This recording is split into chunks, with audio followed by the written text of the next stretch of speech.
Om Swastiastu pemirsa Bali TV dimanapun Anda berada, kembali saya Winata menjumpai Anda dalam Bali Post Talk. Kali ini agak istimewa karena saya akan naik dokar dan saya akan mewawancarai Kepala Dinas Pariwisata Kota Denpasar, Ibu Desire Mulyani atau dipanggil akrab Bu Desi. Saya di depan dengan Pak Kusil, tapi Bu Desi ada di belakang itu kawan. Om Swastiastu Bu Desi, berarti gatra sehat Bu ya? Ya, kita hari ini akan naik dokar Bu ya, sambil ngobrol tentang pariwisata Kota Denpasar di tengah pandemi COVID ini. Bu, ini dokar ini bagian dari program ini juga nih, Dinas Pariwisata nih. Betul Pak. Bisa diceritakan Pak, Ibu tentang dokar ini, dokar hias ini? Dokar ini betulnya merupakan kendaraan tradisional masyarakat sebetulnya Pak. Nah ini tetap kita akan lestarikan dalam program pariwisata di Kota Denpasar. Jadi agar masyarakat mengetahui ini masih ada bentuk kendaraan tradisional zaman dahulu, tapi masih bisa digunakan sampai saat ini. Dan ini masyarakat bisa naik gratis sebenarnya Bu ya? Betul Pak, jadi tiap program Sabtu Minggu kita gratiskan untuk masyarakat yang ingin menikmati experience naik dokar begitu Pak. Ya. Gratis boleh siapa saja? Siapa saja. Dari jam berapa sampai jam berapa Bu? Dari jam 9 sampai jam 4 sore Pak. Jam 9 sampai jam 4 sore. Ada berapa dokar yang disiapkan? Kita punya 8 dokar. 8 dokar yang sudah kita operasionalkan sejak 2 tahun yang lalu Pak. Oh iya. 2 tahun. Jadi saya memang minta kepada pimpinan ataupun pimpinan juga mengharapkan bahwa terutama di pandemi ini Pak, bahwa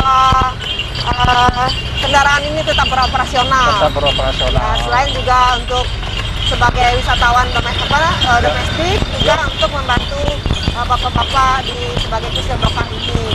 Oke. Baik, ini tentang dokar menarik ya. Masyarakat bisa mencoba ya Bu ya kalau nanti pingin ya. Sabtu Minggu Bu ya? Sabtu Minggu Pak, gratis, jadi ini memang karena sekarang tidak ada wisatawan mancanegara, ini akan banyak masyarakat lokal Pak. Dan memang sebelum-sebelumnya ini banyak disukai oleh anak-anak kecil dan anak-anak sekolahan. Banyak ingin menikmati naik dokar ini begitu ya. Baik. Bu, kalau kondisi pariwisata di tengah pandemi COVID untuk Kota Denpasar, mungkin bisa Ibu sampaikan, mungkin ada program-program khusus yang dilakukan oleh Dinas Pariwisata Kota Denpasar? Iya Pak, ini pandemi ini memang mengenai semua segmen ini, ya, jadi terutama pariwisata ya, Bu terutama ya. Pariwisata, jadi kita pemerintah juga melakukan program-program untuk pemberdayaan masyarakat. Pak Wali Kota juga mempunyai kegiatan Denpasar Festival Pak. Jadi ini sebetulnya yang awalnya cuma akhir tahun saja, tapi ini Bapak Wali Kota menyelenggarakan selama 3 bulan Pak. 3 bulan ya? Ya, jadi dengan maksud untuk pemulihan ekonomi. Jadi ini dasarnya ini platform untuk platform digital ya, virtual Bu ya? Virtual. Jadi selain event-eventnya disampaikan secara virtual, juga masyarakat UMKM khususnya dapat melaksanakan program-program mereka jual belinya di platform Denpasar denfest.kreativity.id. Jadi kita berharap, Bapak Wali berharap dengan adanya ini kita memutar roda ekonomi dengan tetap memperhatikan protokol kesehatan. Protokol kesehatan, baik. Jadi menyesuaikan dengan pandemi COVID Bu ya. Jadi tetap dilaksanakan di pasar wisata. Selain itu juga, ya betul Pak. Selain itu juga kita juga ada semacam program dari kementerian dan APBD juga ada. Jadi akan ada pelatihan bagi penerima BLT Pak. Jadi ini yang penerima BLT itu sekarang kan posisinya sedang menganggur, tidak bekerja. Nah kami berikan pelatihan untuk bisa memulai usahanya. Dilakukan selama 3 kali berturut-turut dengan selang 1 minggu. Itu diberikan pelatihan. Pemasaran jenis-jenis usaha yang bisa digeluti. Setelah itu akan diberikan semacam bantuan modal bagi mereka Pak. Bantuan modal ya? Ya, sebesar 1 juta setiap orang. Ya, jadi tapi harus ikuti ketiga kali itu Pak, tiga sesi itu Pak begitu. Baik, itu untuk usaha apa Bu, UMKM gitu ya? Yang berkaitan dengan pariwisata atau? Silakan. Jadi nanti kita sampaikan dengan teman-teman di inkubator bisnis Pak di universitas-universitas yang ada. Itu kita menyampaikan bagaimana cara memulai usaha. Berbagai segmen Pak, baik Berbagai itu segmen, ya, ya. berbagai baik itu kuliner maupun Oke. fashion dan lain sebagainya. Ya, Jadi usaha. sebagai usaha. Ya. Baik, Bu, yang menarik juga mungkin dibahas tentang ada dana hibah itu ya, pariwisata. Betul, betul. Ini kan untuk kabupaten kota juga dapat ini. Ya. Yang nilai totalnya di Bali itu 1,184 triliun ya. Iya. Kayaknya Badung lebih banyak dapat, tapi Denpasar juga dapat. Nah ini alokasi anggarannya untuk apa saja Bu nanti ini? Apakah sudah dipersiapkan? Katanya untuk hotel restoran. Ya. Dan untuk apa saja ini Bu, Ya. untuk pariwisata? Ya, benar Pak. Jadi Kementerian Pariwisata dan pemerintah pusat memberikan bantuan hibah pariwisata bagi 101 kabupaten se-Indonesia. 100, ya.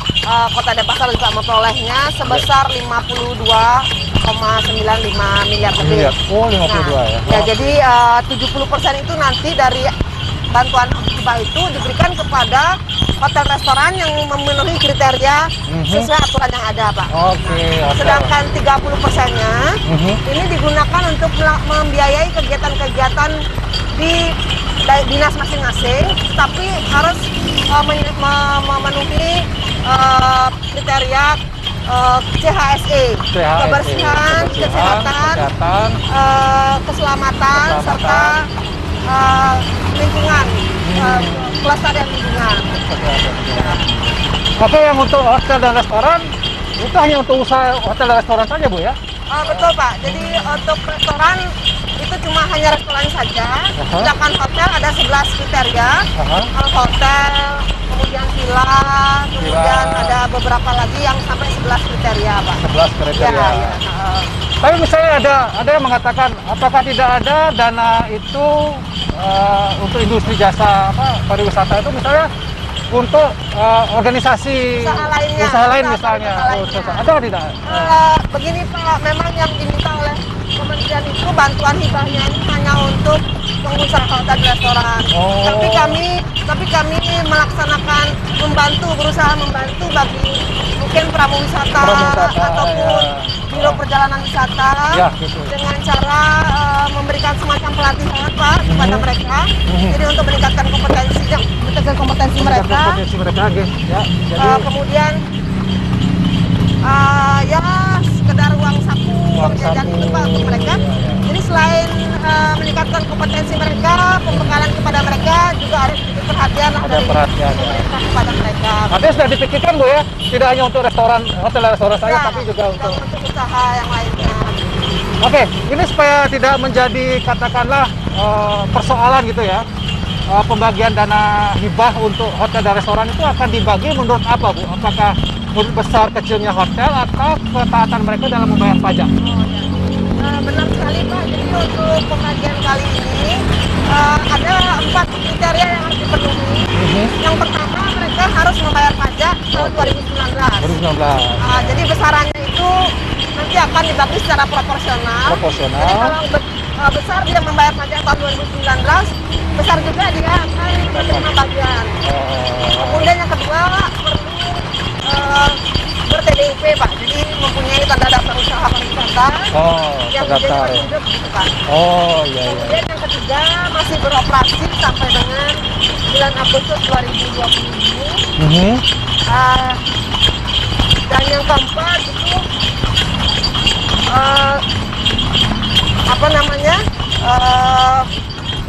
masuk dalam daftar pembayar pajak tahun 2019 ya. Jadi syaratnya harus sudah bayar pajak Bu ya. Harus bayar pajak. Kalau dia nunggah bayar pajaknya atau ini tidak diperhitungkan.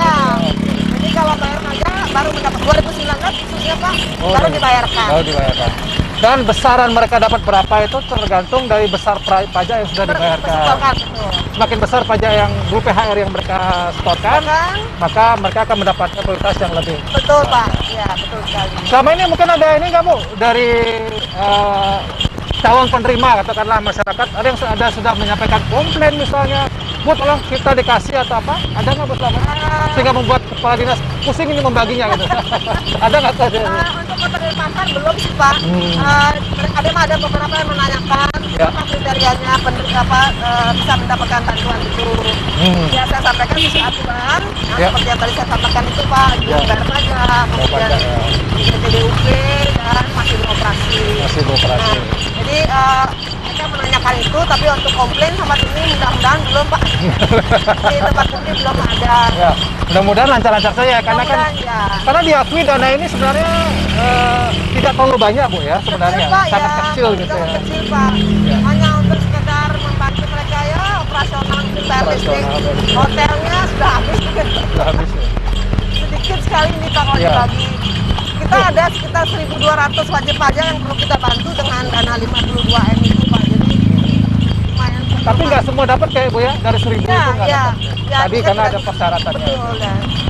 Ibu, kalau sudah masa pandemi Covid ini kan sudah cukup hampir 7-8 bulan lah kita memasuki masa ini dan pariwisata sangat terpuruk gitu ya. Dan pasar salah satunya PAD-nya ditunjang oleh pariwisata ini. Betul Pak. Nah, apa sebenarnya menjadi harapan kawan-kawan industri pariwisata di Denpasar sampai saat ini yang Ibu bisa tangkap sebagai seorang kepala dinas ini?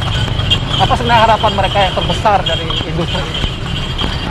Tentu saja dengan kondisi seperti sekarang ini Pak, mereka sangat berharap sekali bahwa pintu kedatangan wisatawan mancanegara bisa dibuka Pak. Oh. Jadi saat ini kan sampai saat ini baru domestik saja yang bisa masuk ke Bali.